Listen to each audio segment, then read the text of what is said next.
bosser la nuit encore. T'as vu? Et trop marrant. Je réfléchissais à un truc, t'as vu? Là, il est quoi, 8h40, un truc comme ça.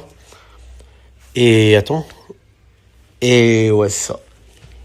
Et donc, je me suis réveillé 2-3 fois cette nuit. J'ai un sommeil bousillé, ça m'arrive souvent par moment. Trop de trucs en tête et tout. C'est pas grave en soi. Et je réagissais à la discussion avec un ami que j'ai sur Insta depuis longtemps, que je connais pas personnellement, mais il connaît mon parcours et tout. Et il me dit, ouais, mais toi, tu vois, ta vie, elle est pas comme les autres, t'as fait plein de trucs, machin et tout. Et notamment Kicker. Et c'est vrai, Kicker, c'est quand même un truc monstre. 2 300 000 artistes, levée de fonds, j'ai levé la patate de thunes, la valorisation, elle était grave élevée, c'est une aventure de fou. C'est vrai que j'en parle jamais, en fait. Et alors, du coup, je lui dis, bah, c'est vrai que j'en parle jamais de tout ce que j'ai pu faire, etc. Donc, bah, y a Kicker, une plateforme, donc une application, un studio d'enregistrement, en fait, destiné aux artistes initialement, qui est devenu un énorme réseau social. Et ça a duré 7-8 ans comme ça. J'ai dirigé 50 employés, quand même. Une cinquantaine d'employés, des profils tech, etc.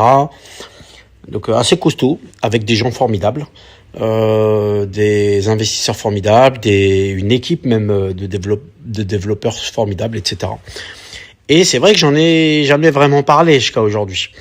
Et puis donc la personne via Insta, via Messenger, elle me disait mais attends, je comprends pas comment tu fais à chaque fois, tu rebondis et tout.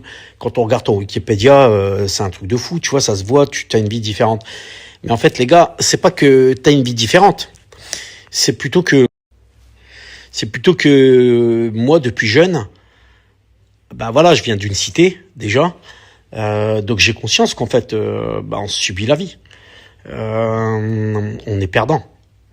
Donc et depuis le début, tu vois, t'es un arbitre, tu viens d'une cité, tes parents ils sont pauvres, bah c'est simple, ou tu suis le courant et t'es dead, t'es mort dans le film dès le départ, t'es dead.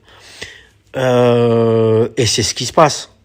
Les gens de notre milieu, et il y en a plein qui me suivent, là, qui sont là en lien avec moi sur Instagram, Facebook, ils savent de quoi on parle. T'es mort, t'es gaze. Personne t'attend à l'arrivée. C'est ça la vérité, en fait. Donc, pour moi, tu n'as pas d'autre choix que te battre. C'est tout.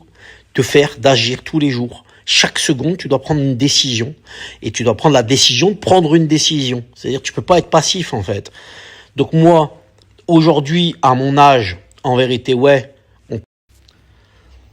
Bah ouais, là aujourd'hui je parle, c'est vrai, là je termine tranquillement un album, mais c'est vrai que parallèlement je viens de terminer un livre, tome 1, plus de 600 pages, sur my life, sur la musique, fresque sociale du Nord, etc. Ça va venir. Ouais, il y a un bouquin, un roman en fait. Je cherche le bon éditeur, tu vois, il faut éviter les Bolloré, les trucs bizarroïdes de la France. Donc je cherche un bon éditeur, d'ailleurs à bon entendeur. Hein. Mais je termine une solution technologique aussi. Et donc j'ai une grosse boîte qui arrive. On relance différentes activités, peut-être même les kickers, mais autrement, etc. Bref, toujours en action, t'as vu? Et bah pourquoi? Parce qu'en fait, moi, j'ai choisi la vie, j'ai choisi la lumière, j'ai choisi la positivité. C'est pas difficile de tomber dans la négativité, de rien foutre de sa life.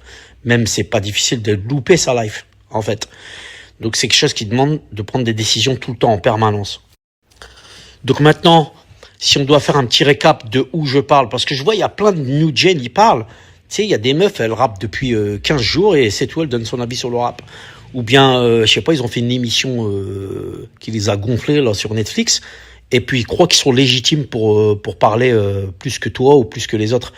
Il y a un manque d'humilité sérieux sur les parcours. Donc ouais, moi je suis rappeur depuis Mathusalem. Je suis même un des premiers rappeurs dans le Nord en fait. J'ai fondé un centre culturel qui s'appelle Le Flow. J'ai monté le premier label de production dans le Nord de la France. Et ça continue. Hein. J'ai fait découvrir plein de groupes, etc. Produit plein de groupes. Évidemment, je suis rappeur fondateur de Rebelle Intellect, de Mental Combat et Axiom en solo. Et puis je reviens là avec un album, avec un bouquin, avec des solutions technologiques et encore d'autres projets. Alors, Là, c'est les fans, ils me disent, t'as vu, et là, je suis au réveil, hein, je suis comme, tu vois, il y a pas de tricherie, je suis dans le canapé allongé après avoir bossé. Je suis dans ma vraie life, tu vois. Je commence pas à cheutrer, faire des trucs bizarres et tout. Et en fait, ce que je veux te dire, c'est que, bah moi, là, pour répondre aux fans, la seule chose que je peux donner comme, enfin, s'il y avait besoin d'un conseil, vu qu'on me le demande, ben, ta vie, elle se décide dès que tu te réveilles, gros. Dès que t'as ouvert les yeux, il faut faire des choix. Il y a pas de, t'as pas le choix, en fait. Tu dois choisir, prendre des décisions et agir et avancer.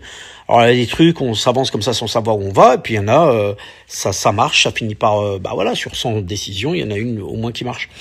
Et donc, je pense que c'est cette énergie, cette envie de faire les choses et d'avancer, et d'avancer, et d'avancer, et surtout, bah, de s'éclater, parce que si tu t'amuses pas de ta vie, dans ta vie, voilà, c'est triste. Moi, je connais des gens, ils sont déjà morts plus jeunes que moi, quoi, tu vois.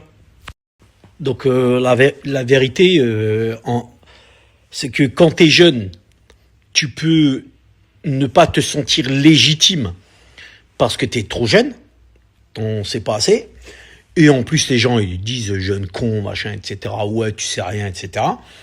Et quand tu prends plus d'âge, tu peux te sentir illégitime parce que t'es plus âgé. Regarde, mate la culture qu'on a, la culture toxique de FDP qu'on a quand même. C'est jamais une culture dans la valorisation. Et ça, il y a un truc qui est assez typique de la France, je te le dis, parce que j'ai voyagé, etc. J'ai vécu dans d'autres pays. Il y a un truc qui est vraiment FDP, quoi. C'est-à-dire, ça va jamais. T'es à l'école, t'es celui qui va jamais. Donc t'es plus jeune, ça va jamais. T'es plus âgé, ça va jamais. T'es dans la moyenne d'âge, tranche d'âge au milieu, ça va jamais. T'es jamais légitime, t'es jamais assez bien. C'est pour ça qu'il faut écouter son père. Ce que t'as en tête, fais-le, et puis basta, quoi. Crois en la lumière, crois en ta lumière et fonce. Donc, t'es un mec du TIEX, ça va pas. T'es une fumeux du TIEX, ça va pas. T'es pas du TIEX, ça va pas. T'es pas assez riche, ça va pas. T'es trop riche, ça va pas. En fait, notre culture, ça va jamais. Voilà, c'est clair. C'est jamais valorisant. Alors moi, je vais te dire ce qui va, en fait. Ce qui va, c'est quand tu crois toi-même, d'accord ? Bien sûr que avant de réussir, bah, il faut des échecs. Il faut échouer, et c'est à force d'échouer en fait qu'on apprend à réussir, ou même qu'on réussit. Et c'est comme ça, c'est bien.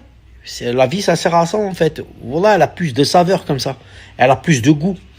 Et c'est pour ça il faut juste se lancer, se jeter dans ce qu'on aime. C'est tout ce que j'ai à dire. Moi, c'est comme ça que je le fais, tu vois. Un truc qui m'emballe, j'y vais et tout. Voilà, des fois tu te hachèmes, des fois ça cartonne, et puis voilà. Et c'est bien. C'est la vie comme ça, la life comme ça, c'est stylé.